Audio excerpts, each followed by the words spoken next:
Dopo aver visto questa pagina d'insieme, sono pronta a dare il benvenuto ai nostri ospiti di oggi, i consiglieri regionali Roberto Novelli, consigliere regionale di Forza Italia, e la consigliera Maria Rosaria Capozzi, appunto del Movimento 5 Stelle. Buongiorno. Grande attenzione, mi raccomando, anche da parte vostra negli spostamenti per questa allerta meteo odierna, che maltempo che continua a colpire anche in Friuli Venezia Giulia. Mi raccomando, grande attenzione.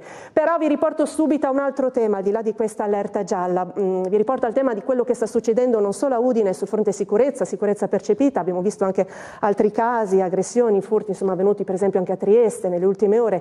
Allora, io ripartirei a commentare le notizie di oggi, rivedendo assieme il servizio rispetto anche questo tentato omicidio che c'è stato in centro a Udine. Vediamo allora il servizio assieme. Mentre impazza il dibattito tra sicurezza reale e quella percepita, mero strumento di contrapposizione politica, per le strade del centro cittadino di Udine continuano a verificarsi casi di violenza che esasperano la cittadinanza. Particolarmente grave l'ultimo, in cui c'è stato scorrimento di sangue nel vicolo Brovedan lo scorso sabato sera, uno scontro violento tra più persone che ha portato all'accoltellamento di un ragazzo di 16 anni albanese da parte di un ragazzo quindicenne, poi fuggito dopo aver lasciato l'altro ragazzo moribondo al suolo.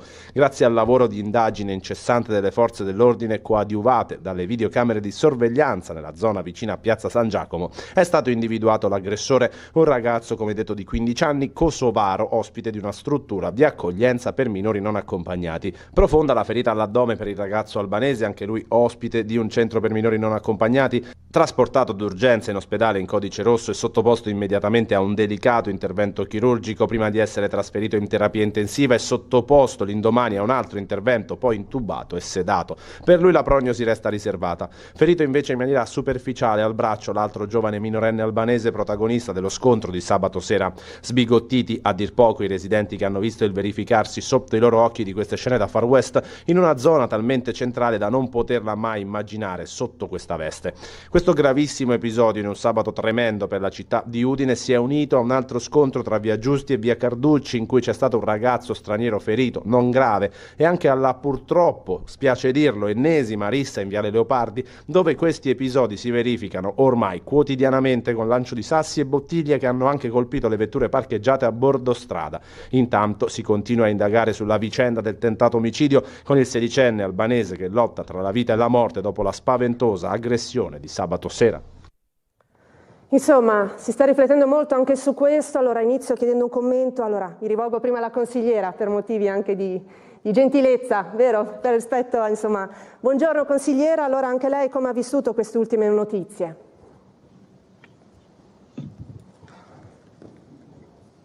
Non la sentiamo, credo abbia il microfono disattivato. La invito a... Ok. Perfetto, ottimo, adesso sì. Buongiorno, la ringrazio per questo invito. È chiaro che c'è una preoccupazione da parte dei cittadini, una preoccupazione che va ascoltata e in una commissione che c'è stata la scorsa settimana c'è stato proiettato sicuramente un aumento di reati proprio nella provincia di Udine.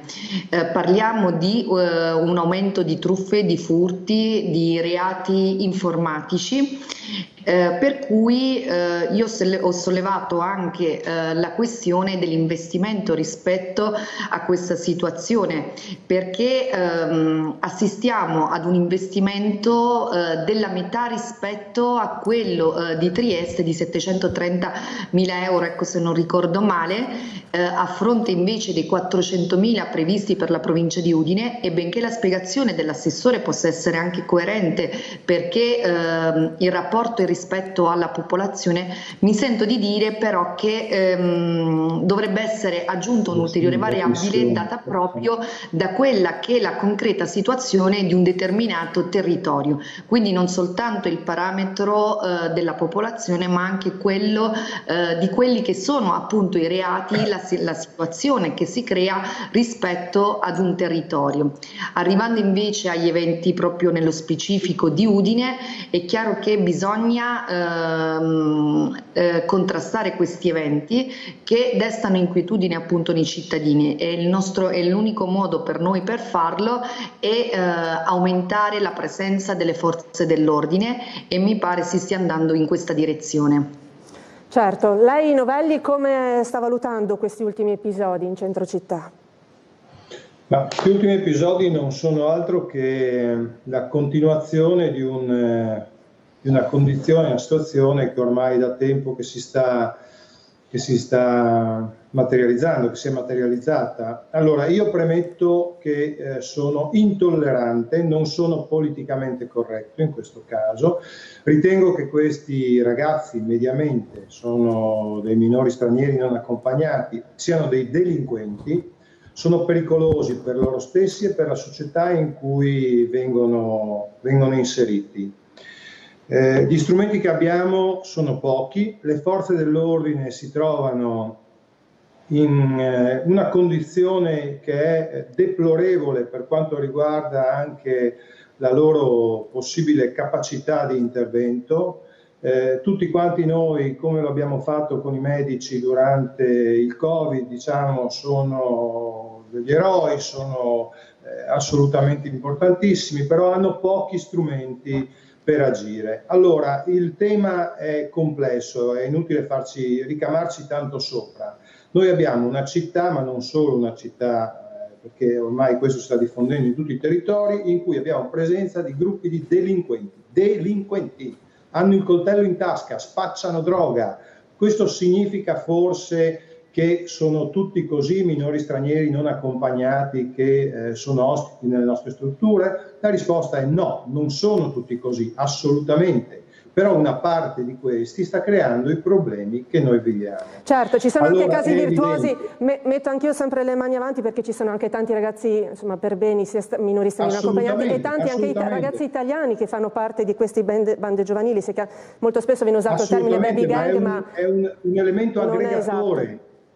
Quindi è un elemento aggregatore, perché prima che arrivassero questi minori stranieri non accompagnati, e sto parlando di quelli delinquenti, lo ripeto, delinquenti, il fenomeno dell'aggregazione in baby gang non era così marcato. È chiaro che stanno facendo emergere un problema, diciamo, sociale, un problema che forse prima era sotto traccia. Però il dato è che se noi facciamo la fotografia del momento, noi ci troviamo in una condizione in cui una popolazione, che sia di Udine, che sia di Trieste, che sia di altri luoghi, che ha sempre vissuto in una condizione ordinaria, dove la sicurezza percepita realmente era buona, adesso si trova ad aver paura ad uscire di casa la sera. Ma non è solo la paura dello scippo, qui c'è la paura di essere accoltellati. È una cosa che non esiste. Allora, fatto tutto questo pippone, che però denota il mio stato d'animo e più volte sono intervenuto, dico che è evidente che noi dobbiamo evitare che la cosa degradi ulteriormente, e l'unico modo per farlo in questo momento è avere nettamente più presenza di forze dell'ordine sul territorio, cercando di ridargli anche quella dignità che le forze dell'ordine devono avere quando si trovano a contrastare fenomeni delinquenziali. E inoltre, e qui punto di nuovo l'attenzione su un altro aspetto, questi ragazzi non è che vivano accampati in qualche tenda, ma sono ospiti di strutture. E allora le strutture che accolgono i minori stranieri non accompagnati hanno l'obbligo, lo ha detto anche il prefetto di Trieste se non ricordo male, hanno l'obbligo di alzare il livello di controllo e di attenzione interno, di seguirli passo a passo più di quanto stanno facendo adesso. Lascio la parola un attimo anche per commentare questo, qualche minuto anche alla consigliera Capozzi. È chiaro però, come è stato fatto presente anche su Udine, che anche queste strutture non possono monitorare H24 questi ragazzi o trattenerli magari nella struttura H24, se no sarebbe sequestro. Anche lì la normativa è una problematica a livello nazionale. Prego, consigliera. Beh, il fenomeno dell'immigrazione, a mio avviso, e qui sono piuttosto critica rispetto alla maggioranza, è un fallimento, e questo lo dico ad ogni livello, perché a livello nazionale siamo partiti da un Presidente del Consiglio che aveva promesso il blocco navale quando invece il diritto internazionale lo vieta, e nel frattempo però gli sbarchi si sono raddoppiati. A livello regionale abbiamo un Presidente del Consiglio che nel corso del tempo era solito battere i pugni quando c'erano altre forze al governo proprio per chiedere di intervenire. Adesso invece vediamo un certo lassismo. Abbiamo numeri numeri che superano di gran lunga la tolleranza anche della nostra stessa regione. Parliamo di 806 minori non accompagnati presenti, e questo deve farci riflettere anche rispetto a quello che dovrebbe essere il numero appunto accettato dalla nostra regione a fronte invece delle altre.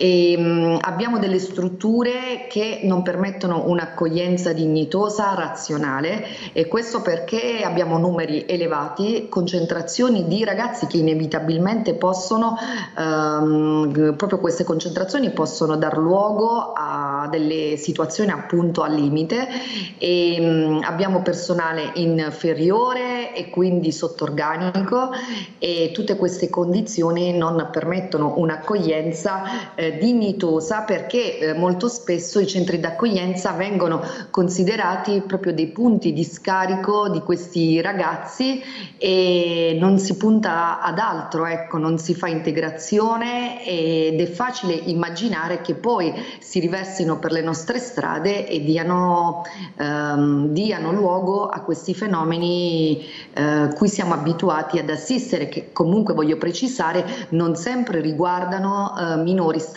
non accompagnati. Altro dato che mi sento anche di dire è che non esistono a Udine baby gang, e questo non lo dico io che del Movimento 5 Stelle, ma lo ha detto in un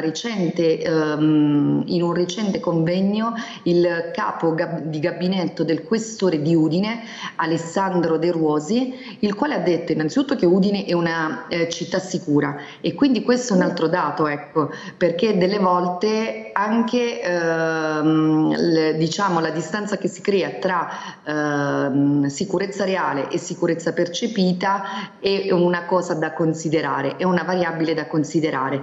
E inoltre dice che non esistono baby gang, ma tutti questi fenomeni che si realizzano non sono annoverabili appunto nella categoria delle baby gang, ecco, strutturate, e che fanno o mettono in atto una serie di violenze sul territorio in maniera seriale e continuativa. È vero che si è riflettuto molto sul termine baby gang anche a livello nazionale, però le avevo tolto la parola, pardon consigliere, appunto per lasciare anche alla consigliera Capozzi di replicare. Quando si stava parlando di normativa lei stava aggiungendo qualcosa in merito, la lascio continuare e anche replicare ad altri punti fatti presenti appunto dalla consigliera Capozzi, prego. Non vogliamo chiamarle baby gang, chiamiamoli agglomerati di delinquenti.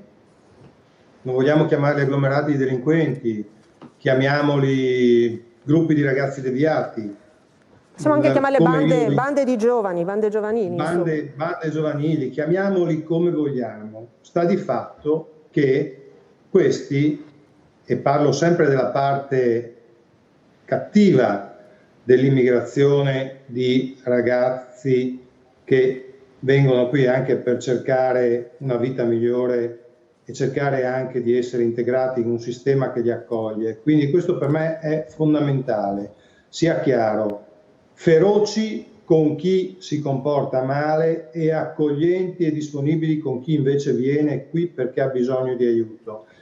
Questi giovani delinquenti che stanno mettendo in ambasce intere comunità hanno il coltello in tasca. Non possiamo definirle così devianze da poco, cerchiamo di recuperarli. Questi hanno il coltello in tasca e spacciano droga, parlo di quella parte naturalmente. Allora, che cosa è accaduto? È accaduto semplicemente che il buon Roberto Novelli, che viveva tranquillamente in un certo condominio, faccio un esempio così astratto, in una bella zona di Udine, all'improvviso si trova a cambiare il suo modo di essere, il suo modo di vivere, ad avere un rapporto diverso con i vicini, con i figli, con la sua quotidianità. Allora voi mi dovete dire perché il cittadino deve accettare questa cosa. Questi sono importati e vengono qui non perché stanno male, perché l'accoglienza in Friuli Venezia Giulia nelle strutture è una delle migliori d'Italia, tant'è che si passano parola, si comunicano che qui si sta bene e quindi arrivano qui. E non mi direte che il minore straniero non accompagnato che arriva dalla Tunisia o arriva dall'Egitto arriva da paesi Oh certo, il livello di democrazia... Ci sono situazioni anche drammatiche però, consigliere.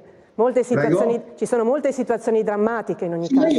Io voglio ripeterlo con forza, sia chiaro. Ho detto accogliamoli e diamo tutto quello che si può dare a questi ragazzi che vogliono cercare di essere aiutati perché arrivano da situazioni drammatiche, però santo Iddio, smettiamola di farli vedere tutti uguali. Quelli che stanno a coltellato, che stanno facendo quello che fanno nelle città, che abbiamo visto in particolare Udine, sono dei delinquenti. Io non mi sposto di un millimetro da questa mia visione. Quei ragazzi lì che hanno il coltello in tasca sono i delinquenti, punto. Allora, detto questo, che è una posizione personale ma anche politica, è chiaro che bisogna per forza di cose aumentare i controlli, cioè aumentare i costi per lo Stato, che deve star lì a guardare cosa fanno questi ragazzotti. Però lo ripeto, se noi abbiamo delle strutture che li accolgono, queste strutture devono anche sapere minuto per minuto dove sono questi ragazzi, dove sono, perché esistono situazioni in cui loro devono rientrare a una certa ora e a quell'ora lì non sono dentro la struttura che li accoglie. E allora la domanda è: dove sono? C'è qualcuno che si preoccupa di vedere in che posto del nostro territorio sono, con chi sono, o bisogna scaricare tutto sulle forze dell'ordine? Allora, io dobbiamo militarizzare le nostre città? Allora mettiamo esercito, pompieri, carabinieri, paracadutisti, mettiamoli tutti, cioè militarizziamo le nostre città per colpa di una percentuale minima di delinquenti.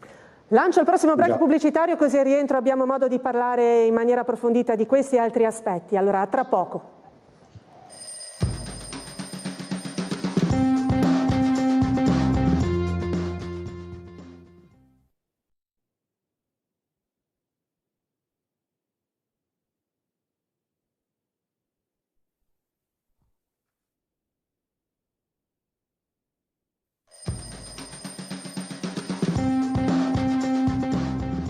Nella nostra rassegna stampa siamo sempre in compagnia, in videocollegamento con i consiglieri regionali Maria Rosaria Capozzi e Roberto Novelli. Veramente ci sono tantissimi temi oggi su cui vorrei coinvolgervi. Stavamo parlando di ragazzi, di giovani, anche stranieri. In questo caso affronterei con voi anche il tema in particolare della Pentecoste, che riguarda tanti italiani, ma soprattutto tanti anche ragazzi austriaci che in questo weekend conosciuto ormai per tradizione da tempo nella nostra anche località balneare, in particolare anche Lignano Sabbiadoro, vengono numerosi, si creano delle situazioni abbastanza complesse. La Polizia di Stato anche stamattina da parte propria ha comunicato un po' gli esiti dei propri controlli. Abbiamo già visto anche i titoli e gli articoli della stampa locale riguardanti il bilancio comunque nel territorio della località balneare, in cui anche l'amministrazione comunale ha espresso soddisfazione comunque per com'è andata nel complesso la gestione, e la Polizia tra i vari aspetti, tra i vari controlli ha fatto presente anche alcuni controlli, il sequestro anche di alcune quantitativo di droga. Allora andiamo a vedere insieme: 8 grammi di hashish, 5 grammi di cocaina, carico di ignoti sono stati trovati e sequestrati, centinaia le persone controllate, 8 le violazioni per ubriachezza molesta, 2 le denunce per detenzione di stupefacente per uso personale, una denuncia per detenzione ai fini di spaccio, insomma una denuncia per resistenza e oltraggio. Anche la polizia poche ore fa ha presentato i propri dati alla stampa. E poi c'è anche un aggiornamento però che è arrivato poco fa proprio dalla stessa questura di Udine in redazione, perché la polizia infatti nell'ultima notte ha arrestato in flagranza per il reato di furto aggravato ai danni della pizzeria All'Opera di Udine, di via Cividale, un cittadino italiano di origini bengalesi di anni 26, già aggravato da plurimi precedenti finanche specifici. Il titolare del locale si era accorto della presenza di un estraneo attraverso l'impianto di videosorveglianza, quindi ha chiamato le forze dell'ordine che hanno sorpreso sul fatto questo 26enne. E poi c'è anche la notizia diffusa in queste ore dalla questura, ma avevamo già dato conto nei giorni scorsi di queste nuove tensioni sempre in Borgo Stazione, di un uomo che aveva insomma manifestato un po' aveva creato preoccupazioni di nuovo nel borgo. Si parla di un cittadino afghano che è stato arrestato appunto dalla polizia mercoledì per danneggiamento a una vettura e resistenza a pubblico ufficiale. Era andato un po' in escandescenza e quindi questo 34enne, il riferimento, l'aggiornamento odierno dalla polizia, è stato dunque arrestato con l'accusa del delitto di danneggiamento aggravato e resistenza anche a pubblico ufficiale, nonché del porto abusivo di oggetti atti a offendere. Questo in merito dunque a un fatto venuto nella prima serata di mercoledì 15. Avevamo documentato appunto anche queste ulteriori tensioni in Borgo Stazione. Cosa dire? Ripartiamo anche dalla Pentecoste? Anche lei, consigliera Capozzi, insomma, ha visto questa marea, questa moltitudine di ragazzi, bene per quanto riguarda il turismo, i consumi e quant'altro, ma crea come sempre preoccupazione su altri fronti, ovviamente non quelli migratori o delle bande dei cosiddetti baby gang, ma di disordine comunque della situazione anche per l'abuso di alcol. Comunque il bilancio è positivo, lo ricordo, da parte dell'amministrazione che ha detto non è successo niente di grave, il sistema anche l'organizzativo ha retto, è andato tutto, sì, sostanzialmente tutto bene. Prego. Consigliera. Beh, è un evento che non mi trova contraria, ma perché attiva un circuito importante nella nostra regione, ma soprattutto per la città di Lignano. Però purché questo evento non si trasformi in un disagio per i cittadini, in atti di violenza perpetrati appunto nella nostra regione. Quindi bene che avvenga appunto questo evento, però che lo si faccia con le precauzioni giuste, e mi pare che questa volta questo obiettivo sia stato perseguito in maniera degna. Ecco. Sì, ho detto tutto bene, chiaramente da chiarire il caso di questa ragazza su cui titola anche il Gazzettino, trovata nuda al timore di una violenza. Qui sono partite le indagini, quindi si vedrà a cosa porteranno queste indagini. Prego, queste situazioni sicuramente vanno condannate, non mi trovo, ecco, e vanno sicuramente accertate, ecco, tutte le cause che hanno portato a quella situazione che in questo momento immagino sia ancora da chiarire. Ecco. Certo. Consigliere Novelli. Beh, Lignano è la nostra località più importante in termini di appeal turistico, è molto attrattiva per i giovani in particolare, ma non solo. È chiaro che Pentecoste è un momento particolare dove diciamo, tutte le pulsioni anche peggiori si scaricano sulla nostra spiaggia friulana. Che cosa posso dire? Sono ragazzi, e che se può fare? Vengono qua, si ubriacano, si drogano, si prendono ogni tanto a botte, ma alla fine il bilancio economico è positivo. Non lo so, io personalmente anche in questo caso vedo una parte di questi giovani che è una parte che forse se non calcasse le nostre spiagge sarebbe meglio, però è diventata quasi una consuetudine, i sistemi di controllo si sono molto alzati nel corso del tempo, non è un gran bello spettacolo a vederlo da fuori. Io prendo la parte buona, i ragazzi e le ragazze che vengono qui per divertirsi, per stare assieme, per festeggiare un momento particolare della loro vita.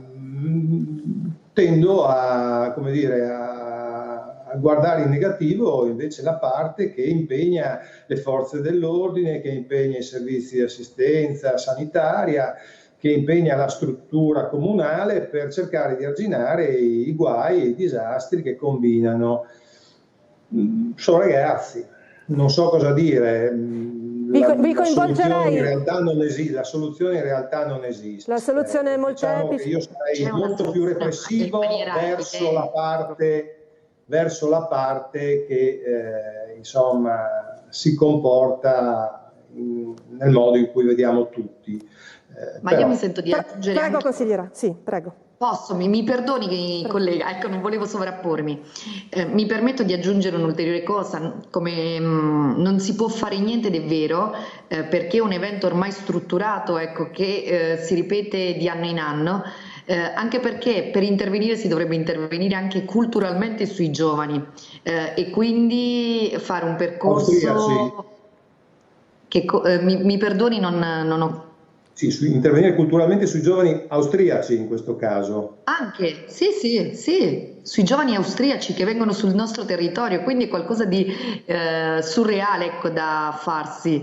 L'unica cosa che si può fare è rendere questo evento il meno traumatico possibile per il nostro territorio. Certo. Ma visto che entrambi fate parte della sesta commissione permanente in Consiglio regionale che si occupa anche delle politiche educative, giovanili, familiari, insomma, si è parlato molto anche in tutti questi mesi, ultimi anni, visto il difficile periodo post-Covid, la situazione internazionale, di questo disagio a livello sociale che riguarda gli adulti, ma anche i più giovani. Si è parlato anche delle misure di sostegno come il bonus per lo psicologo, insomma, anche in Consiglio regionale si è parlato molto di questi aspetti. Secondo voi, anche a livello regionale, su cosa si può ancora intervenire nei tempi più rapidi possibili per cercare, insomma, di dare un po' di sollievo, di incentivare un cambiamento culturale che poi vada a beneficio dei più giovani e di conseguenza anche del futuro di queste terre?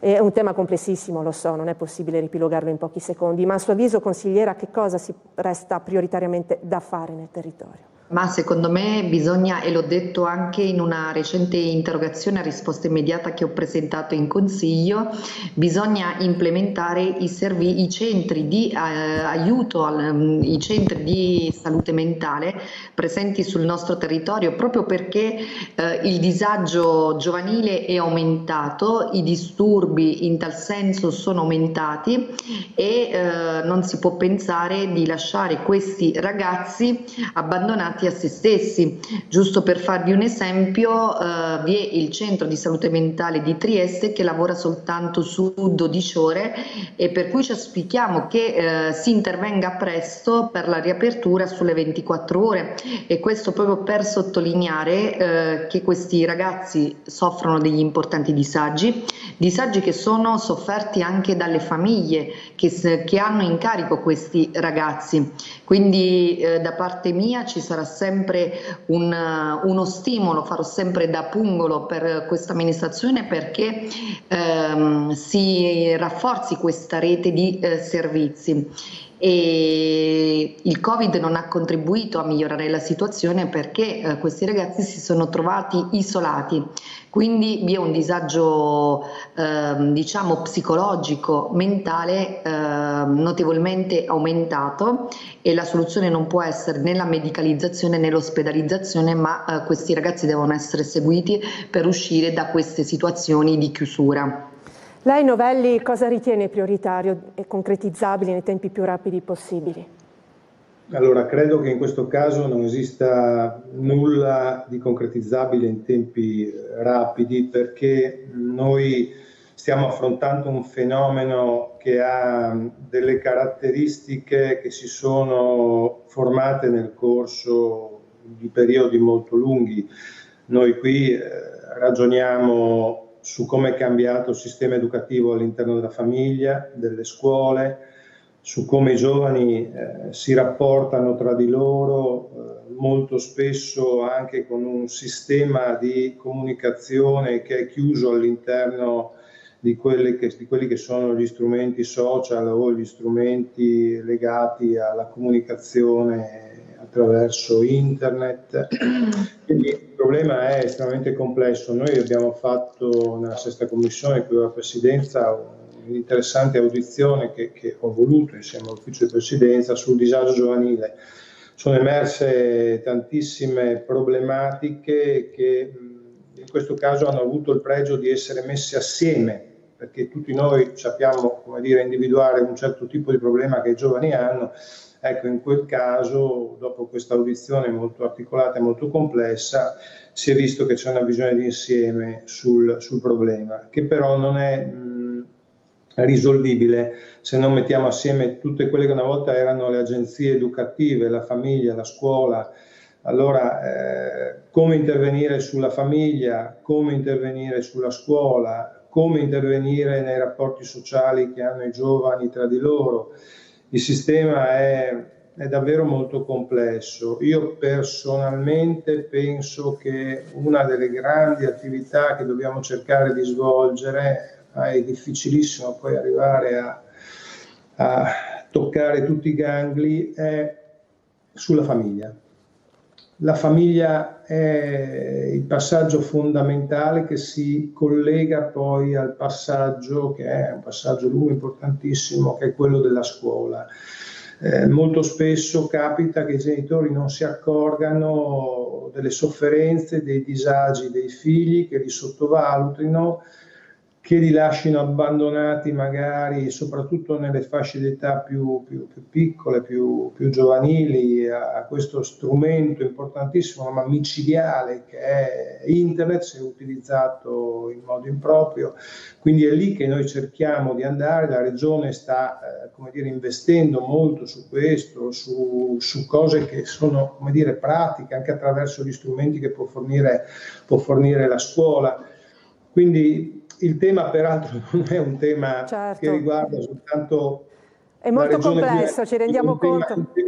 È un tema generale, però quello che bisogna dire e qui concludo, è non dobbiamo arrenderci di fronte a uno smottamento che è diventato in alcuni casi una frana, quindi dobbiamo pensare al valore e all'importanza che hanno i giovani anche in una proiezione futura. Ce ne sono tantissimi di bravi, quelli che costruiranno una società migliore probabilmente, ma noi dobbiamo occuparci di quelli che invece sono fragili e che non riescono a superare magari il trauma di un voto negativo a scuola, che poi li porta ad avere una serie di conseguenze. Ma lì c'è un problema di fondo che sì, forse potrebbe essere in qualche caso medicalizzato attraverso un centro di salute, ma molte volte bisogna prevenirlo con un'educazione e un supporto e un appoggio a questi ragazzi precedenti.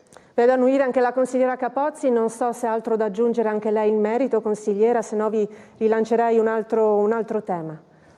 Ma è un tema sicuramente complesso e da qualunque parte lo si abbracci ci stanno spunti di riflessione, perché un altro tema può essere anche la scarsa scolarizzazione che colpisce i giovani della nostra regione. Ho letto di recente un dato per cui ci sono 6.000 studenti che rinunciano ad un certo momento al percorso di studi, e quindi bisogna intervenire su tanti fronti, e per farlo ognuno deve fare la sua parte, dalla politica alla famiglia ai servizi sul territorio, e quindi solo questo è il modo per dare un sostegno ed un aiuto ai nostri giovani.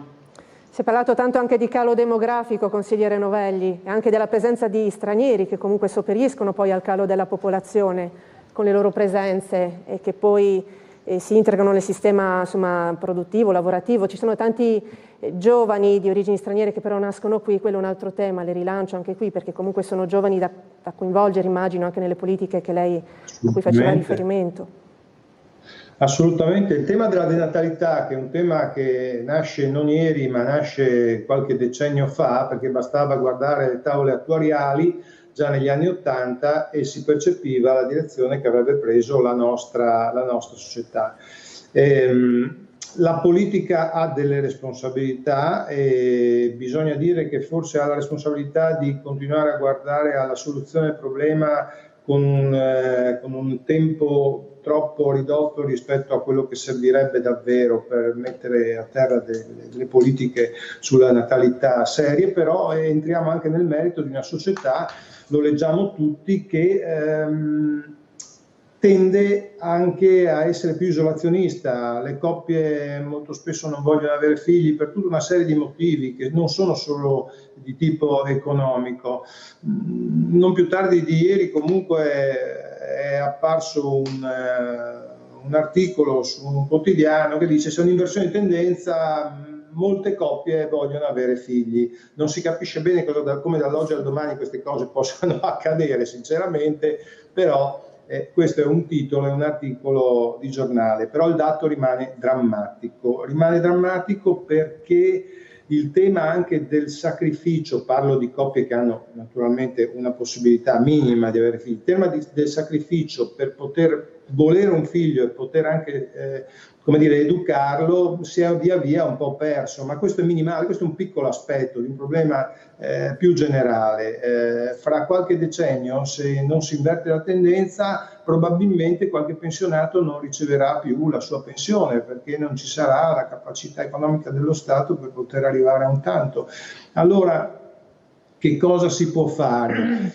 Io sono dell'avviso, guardi, l'ho proposto in Parlamento, l'ho proposto in legislature precedenti in Regione. Io credo che bisognerebbe mettere assieme le migliori menti di questo Paese che si occupano dalla demografia, alla sociologia, alla medicina, a tutti i temi che possono riguardare la famiglia, e farli lavorare perché possano essere elaborati dei progetti a lungo termine, e poi la politica potrebbe intervenire cercando di scegliere il progetto migliore per proiettarsi poi in un percorso anche di decenni dove però tutte le forze politiche di destra e sinistra, di centro, dovrebbero essere d'accordo ora e sempre nel portare avanti questo tipo di progressione per cercare davvero di cambiare le cose senza il solito bonus oppure qualche altro tipo di iniziativa che diventa abbastanza estemporanea. Sarebbe uno sforzo incredibile, ma forse potrebbe dare un contributo, non lo so, è un'idea.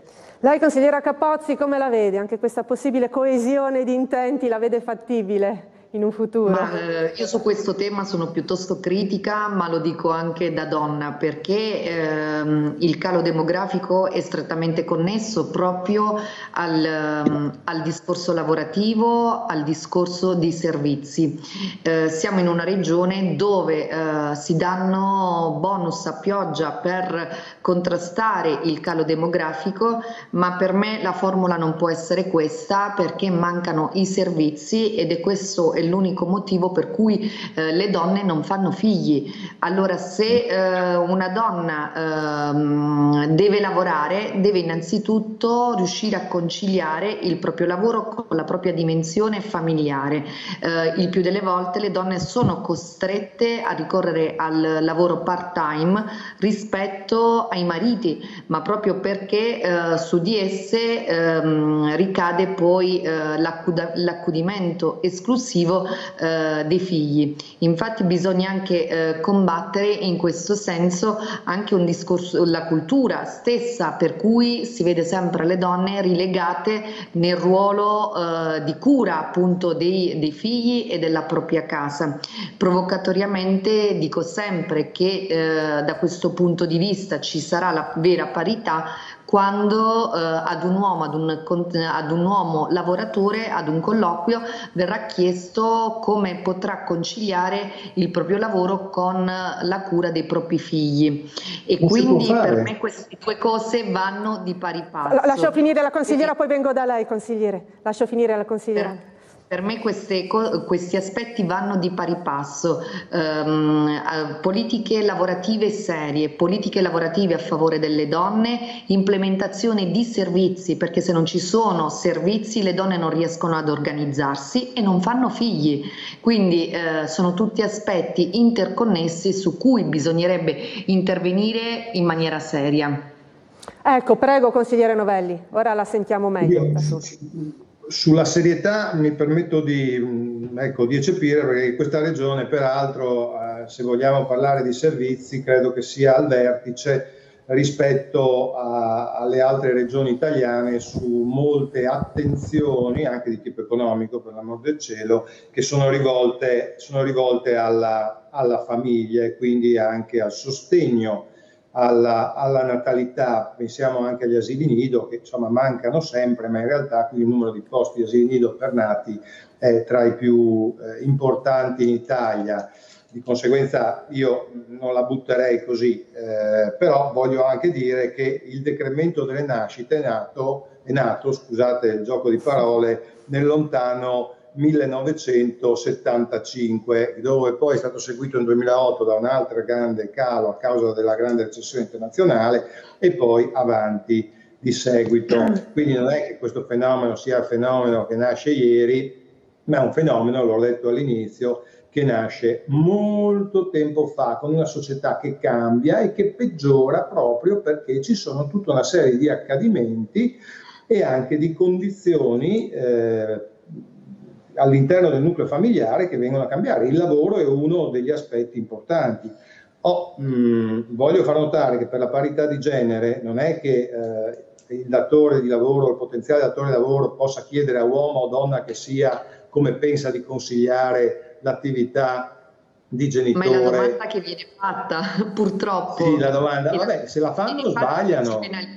Se la fanno sbagliano, perché non è che chi vuole darmi, o meglio, la persona che potrebbe potenzialmente darmi un lavoro entra a casa mia proprio fisicamente e mi dice come fai a... No, caro, questo non esiste, e se esiste è sbagliato, e sappiamo che esistono molte condizioni sbagliate. Ma al di là di questo, allora, non saremo né io né la consigliera Capozzi a risolvere il problema, però insieme possiamo pensare a delle strategie che siano delle strategie che abbiano un respiro più ampio. Ma ripeto, il problema non è la regione Friuli Venezia Giulia, che ha il problema, sia ben chiaro. Il problema è che questa cosa dovrebbe essere gestita e governata a livello nazionale, con le regioni magari che ci mettono un di più. Per quello io dico che noi dovremmo proiettarci a un'idea di come sostenere la natalità per i prossimi 20 anni, e questo lo si può fare solo assieme, se no continueremo quota parte, a seconda che governi centrodestra, a seconda che governi centrosinistra, a fare delle cose magari buone ma che non saranno risolutive. Ricordiamoci che noi abbiamo tolto il bonus bebè che aveva messo la giunta Serracchiani, e abbiamo fatto altro, quindi è tutto l'assegno unico è stato messo, io l'ho votato, al posto di un sacco di contributi che vengono dati alla famiglia, però è tutto un lavoro in corso d'opera, no? Bisognerebbe veramente avere un'idea. Ci vuole una visione molto più ampia, molto coordinata. Sì. È arrivato il momento, e nel frattempo avete visto come scorre veloce, del nuovo break pubblicitario, e poi approfondiremo altri temi, ce ne sarebbero veramente così tanti, oggi ne affronteremo altri 2 o 3 assieme, a tra poco.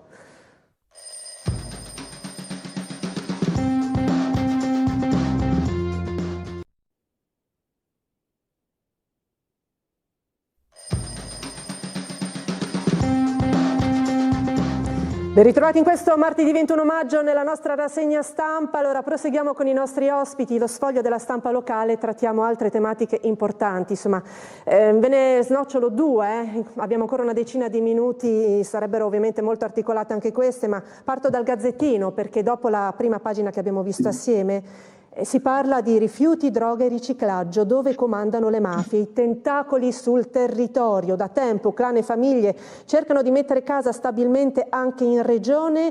Cosa Nostra, Camorra e 'Ndrangheta sono già presenti ma non ancora infiltrate, titola il Gazzettino. Dunque una tematica davvero delicata. Lei, consigliera Capozzi, come valuta da questo punto di vista, per gli elementi che ha a disposizione chiaramente, insomma, queste infiltrazioni, questa possibilità di presenze di Camorra, 'Ndrangheta e Cosa Nostra anche nel territorio regionale, in Friuli Venezia Giulia, al pari degli altri territori? L'abbiamo sempre denunciato, perché siamo convinti che questo pericolo sia concreto, ma soprattutto per tutti i soldi che stanno arrivando per quanto riguarda i fondi del PNRR. Tra l'altro noi del Movimento 5 Stelle siamo stati quelli che hanno proposto l'istituzione qui in Regione dell'Osservatorio regionale antimafia. Quindi riteniamo che debba essere fatto un controllo importante, soprattutto in questo momento storico, ma per il circuito di soldi che attivano i fondi del PNRR. Ecco, lei consigliere Novelli, che visione ha di questa dimensione, di questi tentacoli sul territorio? Chiaramente alla luce anche degli elementi che può avere lei, insomma, ovviamente le forze dell'ordine, chi di dovere ha tutti i dati in merito, ma come valuta la situazione? Scusi, ho avuto un attimo di blackout.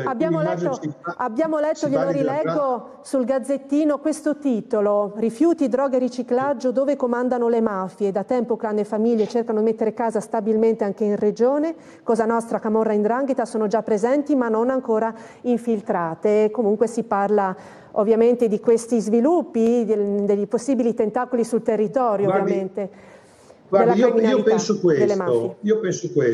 Noi abbiamo dei segnali che sono chiari, ormai anche da tempo non propriamente ridotto, abbiamo dei segnali chiari. Allora, il principio è quello che vale per quello che accade con gli stranieri che vogliono delinquere. Se noi andiamo avanti dicendo alla fine non ci sono infiltrazioni, sono fenomeni saltuari e lasciamo che le cose vadano in questa direzione, ci troveremo poi nella condizione di non riuscire più a gestire la situazione.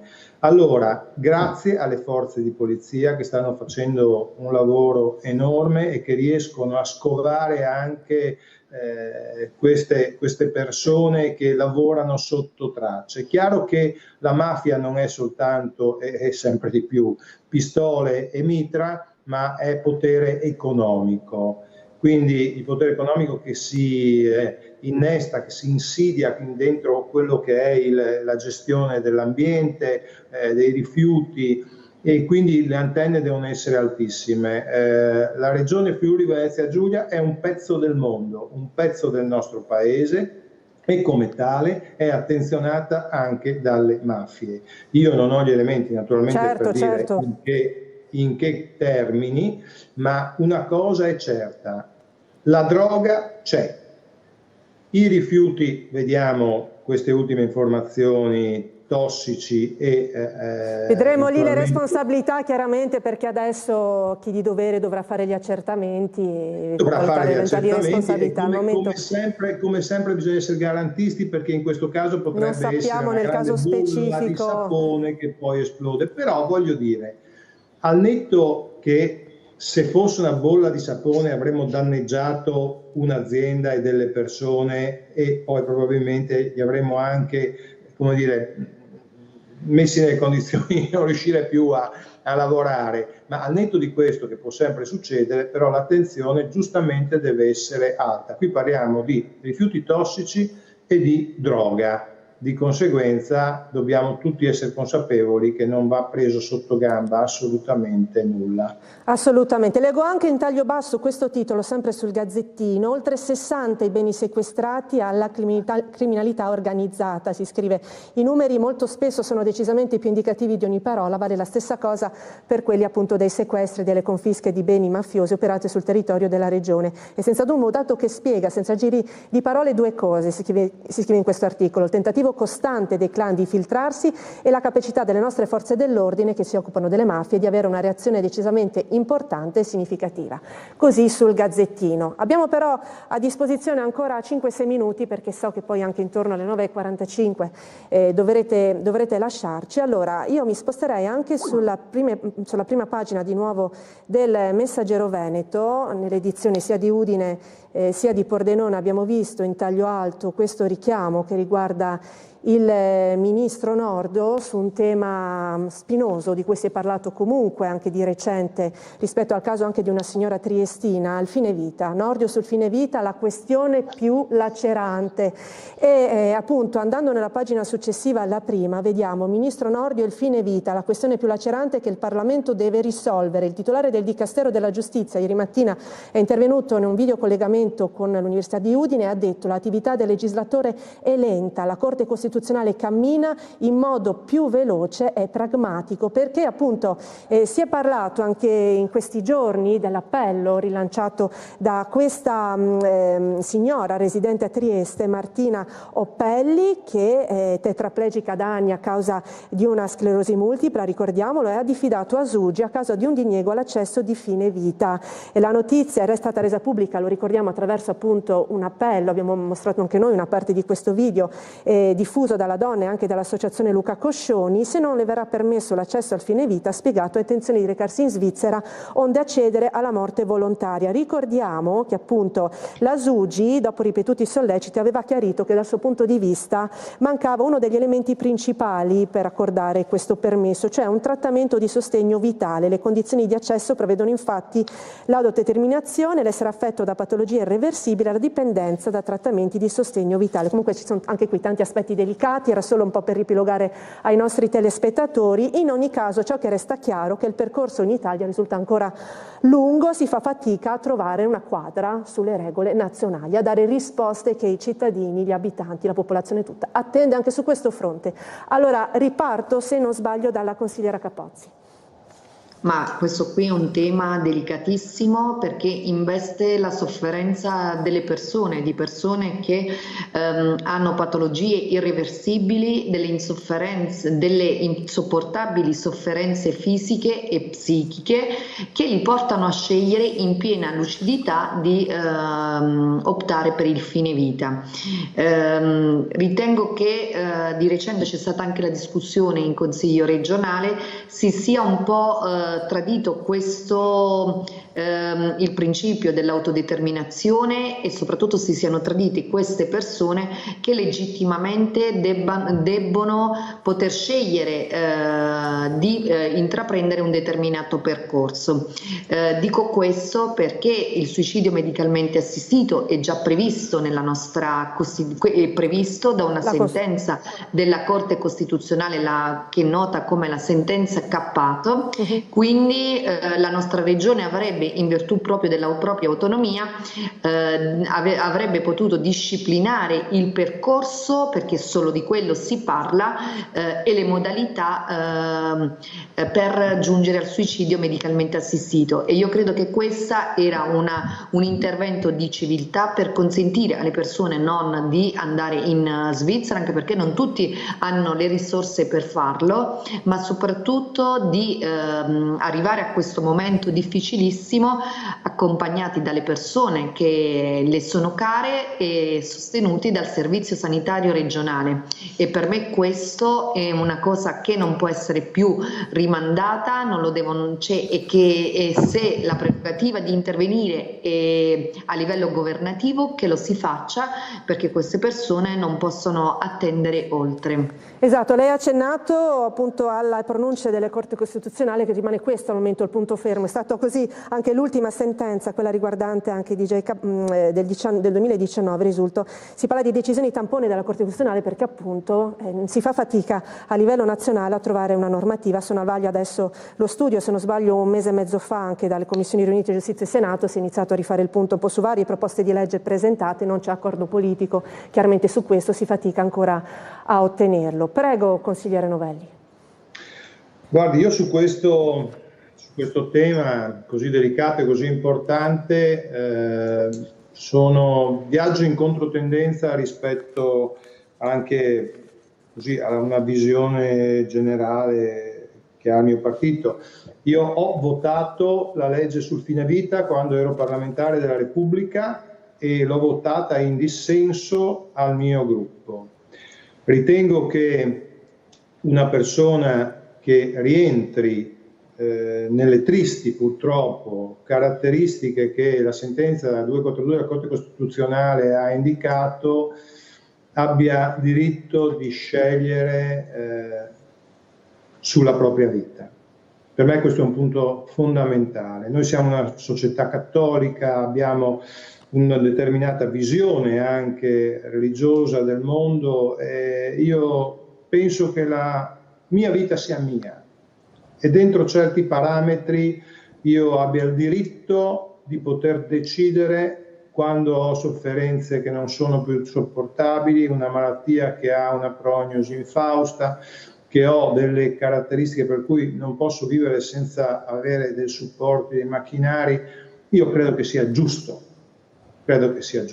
poter decidere. Questo non deve aprire però a ragionamenti diversi sull'eutanasia, che poi arriverà anche ai bambini, poi moriranno tutti perché basterà solo dire che uno è ammalato e sarà consentito. Queste secondo me sono delle iperbole che sviliscono un po' un ragionamento molto serio. Però devo dire un'altra cosa e qui concludo. Devo dire che questo tema, e ripeto, io l'ho votato in Parlamento, poi si è fermato alla Camera la norma. Questo però è un tema che ha valenza nazionale. La nostra regione applica quello che dice la sentenza e se noi andassimo a normare questo percorso, ecco dove non mi trovo d'accordo, rischieremo l'impugnativa, rischieremo di non aver fatto il bene di nessuno.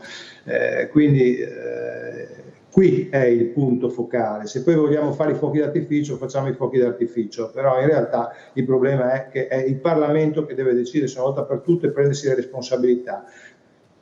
E credo che sia il momento di farlo. Era il momento anche la volta scorsa, eravamo arrivati alla Camera, avevamo votato il provvedimento, peraltro guardi, consigliere Capozzi, prima firma 5 Stelle, quindi io, ecco, nella mia, come dire, libertà ho pensato di votare questo provvedimento insieme a pochi altri parlamentari anche di Forza Italia.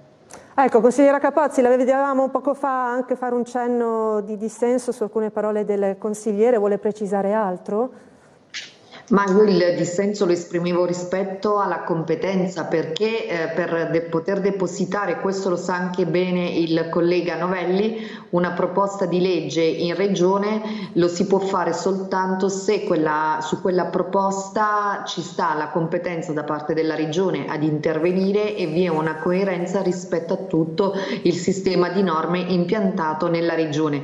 Quindi anche questo può essere un assunto su cui ragionare. Se la proposta di legge può essere presentata, si può anche intervenire, ma questo proprio per banalmente, e ripeto, qui non si sta parlando di introdurre o definire il suicidio medicalmente assistito, perché quello già è stabilito dalla sentenza Cappato, che ne ha definito gli ambiti di applicazione limitando appunto a determinati casi il ricorso, però parliamo invece di modalità e di percorso su cui la regione legittimamente poteva farlo, ma ripeto, soprattutto in virtù della propria autonomia. Vuole aggiungere qualcosa, consigliere, su questo? No, non c'è niente da aggiungere, che il Parlamento legiferi in base anche ai dettati della sentenza, così come era già stato fatto, e così tutte queste, come dire, difficoltà svaniranno. Però voglio dire, la sentenza è autoapplicativa, quindi alla fine la valutazione diventa una valutazione medica, no? Medica del comitato etico, per cui è lì che c'è qualcosa che non funziona. Non è che noi legiferando a livello regionale facciamo un passaggio ulteriore. Il problema è cercare di far sì che questo diventi una norma dello Stato. Questo è il punto. Poi ognuno la pensa come vuole. Certo. Io penso che sia giusto decidere sulla propria vita in certe condizioni che sono naturalmente ben stabilite dalla sentenza della Corte di Cassazione. Vi devo lasciare, però vi vorrei salutare con un appuntamento di festa, di gioia, anche qui di molta di sport, ma di molta anche partecipazione, entusiasmo e visibilità importante per il territorio regionale. La tappa di venerdì del Giro d'Italia, la Mortegliano Sappada, abbiamo visto anche qui sul Gazzettino, insomma gli ultimi preparativi con anche i volontari, anche della Protezione Civile, che daranno la loro mano per questa tappa di venerdì 24 maggio, insomma da un indotto, di un'importanza anche a livello sociale, ma di visibilità della regione di cui si è tanto parlato anche in passato, consigliera Capozzi. Beh, è un circuito sicuramente che attiva, come ben ha detto, un indotto importante e scherzosamente la butto sul fatto che quando arriva il Giro d'Italia le strade vengono rifatte e quindi questo è sicuramente un dato positivo. Lei, consigliere, andrà ad assistere? Parteciperà a questa tappa? Insomma, la partenza, all'arrivo? No, e lei invece... Ma devo essere onesta, non sono neanche un'appassionata, quindi... Non ce la farà. Chiediamo invece al consigliere Novelli se sarà presente. No, io ahimè ho un impegno che non mi consente di essere, però voglio dire, ben vengano anche le asfaltature delle strade, quindi arrivano i campioni, arrivano i soldi dell'indotto, in più asfaltiamo anche le strade, è una bella notizia, non buttiamola sempre in staire, no? Ecco. Siamo contenti, tutti, siamo contenti. Indistintamente. Assolutamente. Grazie allora ai consiglieri, grazie alla consigliera Maria Rosaria Capozzi del Movimento 5 Stelle, consigliere regionale, grazie al consigliere regionale Roberto Novelli di Forza Italia per questa ampia disponibilità anche a commentare tutte queste tematiche così dense, così corpose, insomma ci vorrebbe una puntata intera per ognuna di esse. Grazie, buona giornata e alla prossima occasione. Grazie, buon lavoro a entrambi. Grazie a voi, buongiorno. Arrivederci.